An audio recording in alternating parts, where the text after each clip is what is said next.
एक समय की बात है। एक आदमी जिसका नाम राजू था, उसका जीवन बहुत ही गरीबी में बीत रहा था।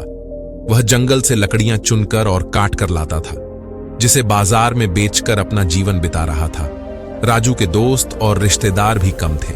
वह एक दिन बहुत ही उदास बैठा था कि तभी उसके पास उसका एक दोस्त आया और बोला, क्या हुआ राजू, आज तुम जंगल में लकड़ियां लाने नहीं गए? राजू ने बोला, भाई मैं अपने इस गरीबी से तंग आ गया हूं। मेरे पास अगर थोड़ी सी जमीन होती तो मैं उसमें खेती करके अपना जीवन बिता लेता, मगर वह भी नहीं कर सकता।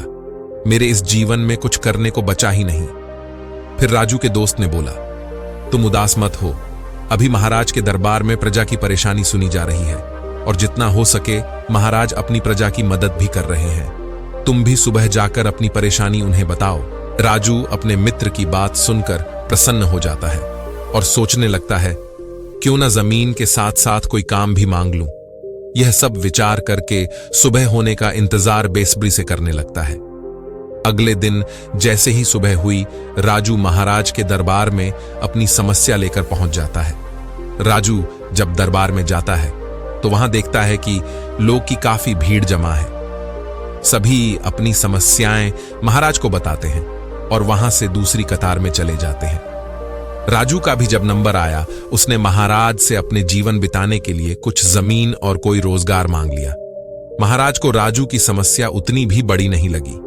दरबार में उपस्थित सलाहकार ने भी महाराज को यही बात बोला कि राजू चाहता तो सिर्फ जमीन या रोजगार मांग लेता तो भी वह अपना जीवन आराम से काट लेता, मगर उसके मन में लालच है, इसीलिए उसने दोनों चीज मांगी है।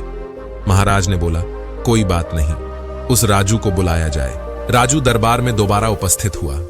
महाराज ने राजू को कहा, कल सूर्योदय होने से पहले तुम महल के पीछे वाले खेत में आना, वहीं तुम्हें जमीन मिलेगा। पर याद रहे, सूर्योदय से पहले सभी दरबारी महाराज की बात चुपचाप सुन रहे थे। महाराज की यह सब बातें सुनकर राजू खुशी खुशी अपने घर चला जाता है। वह अगली सुबह महाराज के बताए गए जगह पर उपस्थित हो जाता है। वहां महाराज पहले से अपने मंत्री और कुछ सिपाहियों के साथ उपस्थित थे। राजू को देखते ही महाराज बोल आगे, राजू अब तुम ध्यान से सुनो मेरी बात। सूर्य उगते ही तुम भागना शुरू कर देना। जितना दूर दौड़ोगे वह सारी जमीन तुम्हारी। जितना दूर दौड़ना चाहो तुम दौड़ सकते हो, पर याद रहे सूर्य डूबने से पहले तुम्हें लौटकर वापस यहीं आना होगा, तभी जमीन तुम्हें मिलेगी। राजू महाराज की बात सुनते ही खुशी से पागल हो जाता है। सूर्य उगते ही राजू दौड़ना शुरू कर देता है। दौड़ते दौड़ते दोपहर हो जाती है।